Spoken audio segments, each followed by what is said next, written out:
Hi everyone and welcome back. If you haven't had a chance to tune into our previous lessons, I strongly suggest that you go back and do so. If you are tuning in for the first time, hi, my name is Lauren. I work for a group in Lancaster, Pennsylvania called Compass Mark. We provide a program to schools in our area called Leaders of Future Generations. That is what these lessons are derived from. We thought that since everyone is stuck in their homes that we would bring our lessons to you there. If you know anyone who has kids at home or would enjoy watching these videos, I would love for you to share them with them. Okay, let's get started. So in our last lesson, we explored how to recognize bullying by first understanding the definition and then asking ourselves 4 questions. Is it fair? Is someone using power? Is it one-sided? And how does it feel? Today, we're going to take this a step further by learning how to respond or refuse bullying. But first, our quote. Our quote today is anonymous. So again, an unknown source, but that's okay because I liked it. And this anonymous person said, "If people throw stones at you, then pick them up and build something."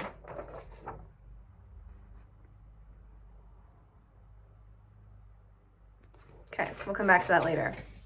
So as we learned in our previous lesson, we talked about the definition of bullying. So to remind you, that definition is any kind of repeated aggressive behavior intended to hurt someone else. So that means that it's intentional and it happens more than one time.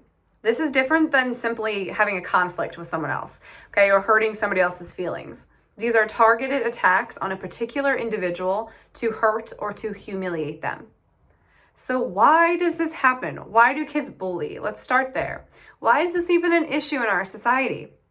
The truth is that there are many reasons that could lead to a child or even an adult becoming a bully.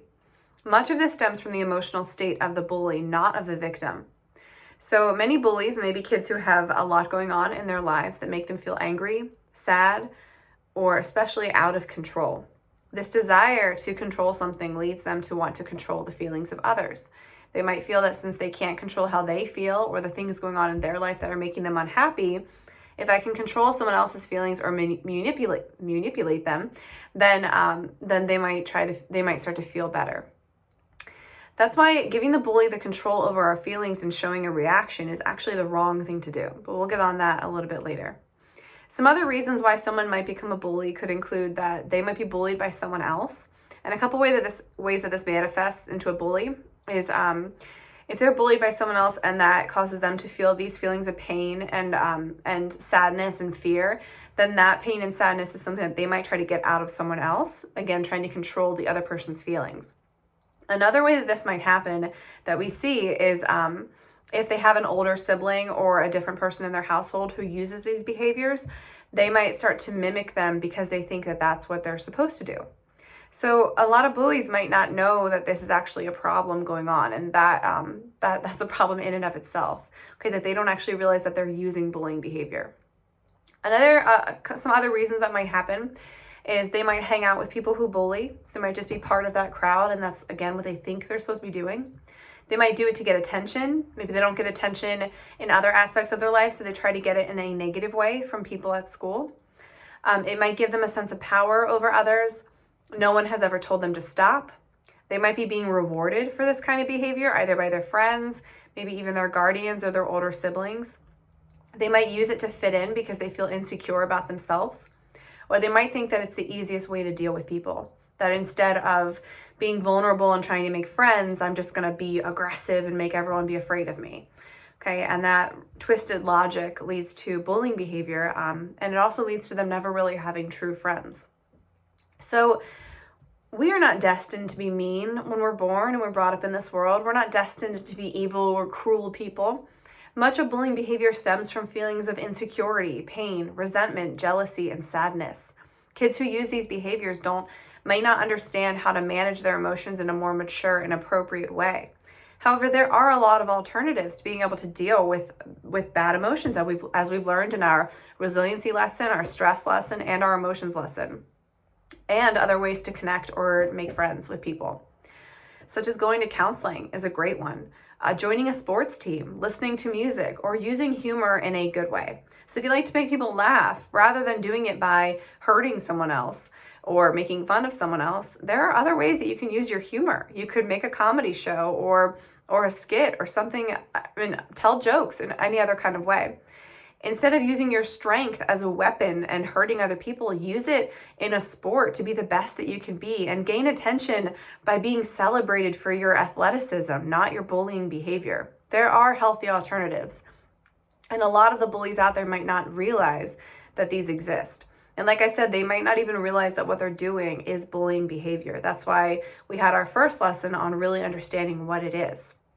And a really important thing to understand about bullies is sometimes the best way to beat a bully is to actually make them a friend, to show them that they don't have to use these behaviors to get what they want. They don't have to use that kind of aggressive or controlling behavior to feel better about themselves. So when I ask kids in schools how to respond to bullying, okay, I tend to hear hit them back, fight them back, or get them back, right? Like we have to respond with this competitive attitude of like, they got me down, now I have to win, I have to get them back down. But let's dissect that theory a little bit and figure out if it would actually work. So then I'll ask kids, when a bully bullies you, what are they trying to get? Like, what is their goal? What do they want? Okay. So what they want is they want you to show a reaction. Okay. They want to be able to say or do something that's going to make you either sad, angry, or upset, or fearful, right? So if you cry or you run away or you fight them back, these are all forms of showing them that reaction. When we do that, we are showing them that they won, that they actually have control over you. Even if we win, okay? Win, right? Even if we hurt them back or, they're upset or we physically hurt them back, we hit them back, whatever it might be, they feel embarrassed, they feel sad or hurt and they go home. What's going to happen tomorrow?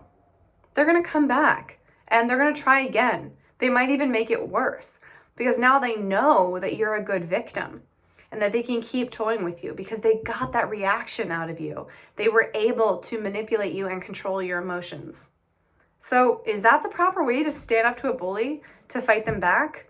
No, it's actually just perpetuating the bullying. It's actually just keeping it going on this cycle.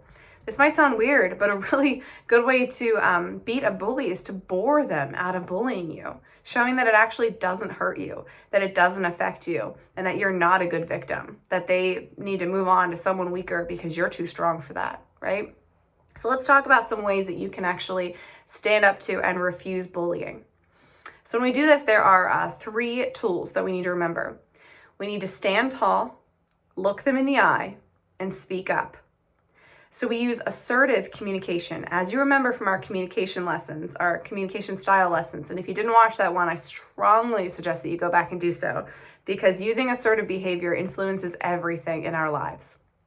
So being assertive, to remain cool, calm, collected, and to appear as though whatever they did didn't work, okay?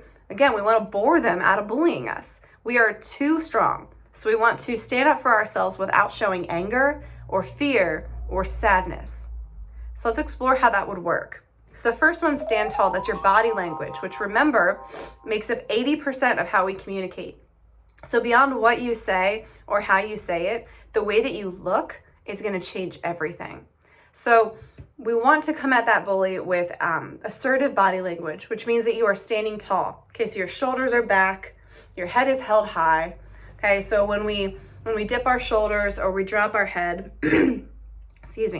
tends to look like we're passive, right? Like we're afraid. Okay, so if that body language is there, even if we say something really firm, it's not going to seem like we mean it.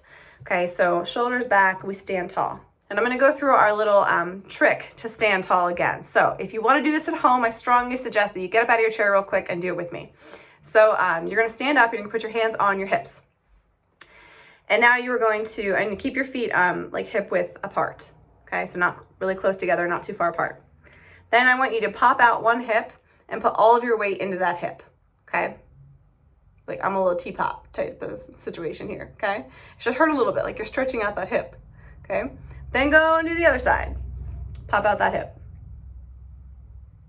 And now go to the middle, the sweet spot. So you shouldn't feel pain or strain in either of your hips, okay? Totally right in the middle, all right? So now that you're centered, picture my hand is your foot and these are your toes. I want you to put just a little bit more weight on your toes. This should be so slight that anyone watching you could hardly notice that you changed. Okay, you're bringing your energy forward just a little bit. You're not doing this in an intimidating or like aggressive way. You're just doing it in a very, I'm coming forward just a little bit, just bringing a little bit of energy towards you. Okay, so this will actually help you keep your balance, and it will show that you are being very confident and assertive. If you lean too forward, like you're trying to hurt somebody, then that's aggressive, okay? And that's actually showing anger, which we don't want to do. If you lean back, like you don't really care about it, or you pop out one hip, okay, you're actually looking more passive. And even though you might feel like, I'm tough, I don't care, okay, it actually shows that you do care, and it shows that you're so passive that they could keep trying. Okay, so shoulders back, head held high with a firm stance. And that is standing tall, okay? The next thing is that you want to look them in the eye. So as we learned in communication lesson, when we avoid eye contact, we appear passive, which is showing fear. So instead, we want to make sure that we are unafraid to maintain eye contact with them, but we don't want to glare. Okay, so if we stare at them and we're really like glaring them down, that's aggressive. Don't do that. That's showing anger. Okay, but if you avoid eye contact and you don't look at them and you keep your head down, then believe it or not, you're showing that you're afraid. So don't do that either. Make sure you look them in the eye, very direct. Next, you want to speak up. So when we refuse bullying by saying something like, stop, that's bullying, or stop bullying me, you want to use clear, direct, and firm tone of voice. If you mumble, it shows fear. If you yell, it shows anger. So both of those are reactions that we don't want to show. So we have to remain cool, collected, brush it off, like it doesn't bother you. Like, stop it, that's bullying. Or stop bullying me. Okay, very clear, very direct. I mean business, go away. Okay? Even though it does bother you. Okay, so I'm not saying this to tell you that you shouldn't be bothered by their behavior or that you shouldn't feel sad or hurt by it. It is hurtful. But I don't want you to show them that it hurts you. Okay, I don't want you to show them that it's bothering you, because if you do, then you're letting them win. You're letting them get exactly what they wanted. So remain strong, okay? Tell them to go away, stop bullying you in a clear, assertive, confident way, and then go have a reaction somewhere else. But don't let them think that they won, okay? So if you find yourself as the target of a bullying behavior situation, you have to refuse it in an assertive way. And then go make sure you tell a trusted adult about what happened. However, there may be times when refusing bullying is actually not safe and you shouldn't do it. Okay, so there are times when actually standing up to that bully is not a good idea. So for example, if they're threatening physical violence, like they're gonna hurt you, that might not be safe. That person clearly does not use their words to communicate their feelings. They use their body, and that might be hurtful for you. If there's a weapon involved, if drugs or alcohol are involved, if you're outnumbered, so it's just you and they've got 5 friends with them, if you've tried to refuse it before and it didn't work, okay, so this means you already stood up to this person, even if it's not physical or like dangerous with a weapon or anything, it's just, someone's making fun of you and you refused it, you told them to stop it in a very assertive and clear way, and they keep doing it, then they're not listening to your words. Okay, so now we have to try something different. In these situations, you need to go tell a trusted adult right away. And this could be a parent or a guardian, a teacher, a principal, a counselor, any adult that you trust. And if you tell an adult and they don't believe you, or they don't do anything about it and time goes by and it keeps happening, tell someone else. Don't give up or try to solve it by fighting them back. Tell someone else. Telling your friends or siblings might feel helpful, and they might be really supportive, and that's great. But it's not the same as telling an adult who could actually do something to help you solve it. So make sure that you're not just telling your friends about it or just telling your older brother or something, but that you're actually telling your parents or a teacher that it's happening. So what if you see a bullying situation happening to someone else? Does that matter? We call this being a bystander. A bystander is when someone sees or hears bullying happening. So you might actually witness it in front of you, but you might also read it online if it's cyberbullying. If you participate in the bullying behavior by clapping or laughing or chanting, you're actually helping spread the bullying behavior, and you're crossing into the bullying side of things. You're directly giving power to the bully, And remember, that's something that they want, is they want to feel that reaction from people, even if it doesn't come from the victim. If it comes from you or the crowd that's laughing along or seems to have gotten joy out of what they did, then you're encouraging the bad behavior to continue. You're actually participating in the bullying. So as a bystander, there are some ways that you can help. If it's safe, you can absolutely go up to that bully and stand up for that victim and use your assertive communication skills to say, hey, stop doing that. That's bullying. Okay, and actually stand up to the person. You could also show the victim that you're here to help. You could help them up if they've fallen down, or you could, walk them out of the lunchroom or wherever it's happening. You could maybe offer to walk them to an adult that they could talk to. Victims of bullying often feel like there's no one out there who has their back or supports them. This leads to low self-esteem and can lead to, this person staying as a victim of bullying because they'll never feel confident enough to stand up for themselves. If you show them that someone cares about them, that, we're here for you, you're not alone, then this can help to build their confidence and encourage them to seek help or to stand up for themselves, okay? Finally, the easiest thing that you could do, and there's no excuse to not do this, is to go tell someone, right? It's just go tell an adult that it's happening. We call this reporting bullying, and we'll be discussing it more in a further lesson, okay, about what reporting means, and that it's different than tattling on someone, and that it's actually a responsibility that we all have as human beings to have each other's backs. As a leader, if you find yourself in a bullying situation as a victim, standing up for yourself in an assertive and respectful way will help others understand that they can do the same thing if they find themselves in a bullying situation. Remember, you're a role model, and others will follow your lead. So lead by example and being a good example to others. If you witness someone else being a bully or getting bullied, be an example and either stand up against that person who's using the bullying behavior or help out the victim, support them, and help them report it to an adult. Again, people will follow your lead. It starts with you. If you use your leadership skills to show what it means to be a good upstander, to help other people out, or to stand up for yourself in an assertive way, others will follow your lead. All right, let's take a look back at our quote today. As a reminder, it is anonymous. And this quote comes from, it says, "If people throw stones at you, then pick them up and build something."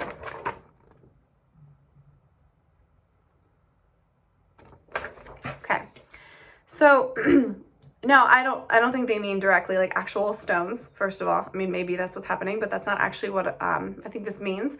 So don't take it literal, but if they try to cast you down with their words or their actions, they try to make you feel less than, or they try to control you, don't let that stuff tear you down. Don't let these behaviors tear you down. You are much too strong for that.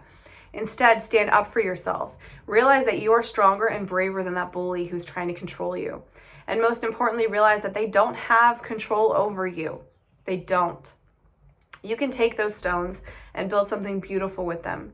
You have control over how you feel and what you do, not the bully. So here's some discussion questions for you for today. Number 1, describe a time someone tried to bully you.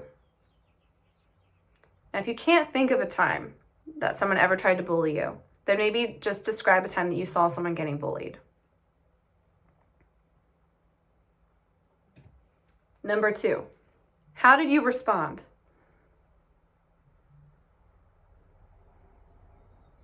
Number 3, how does understanding how to respond to bullying help you become a better leader?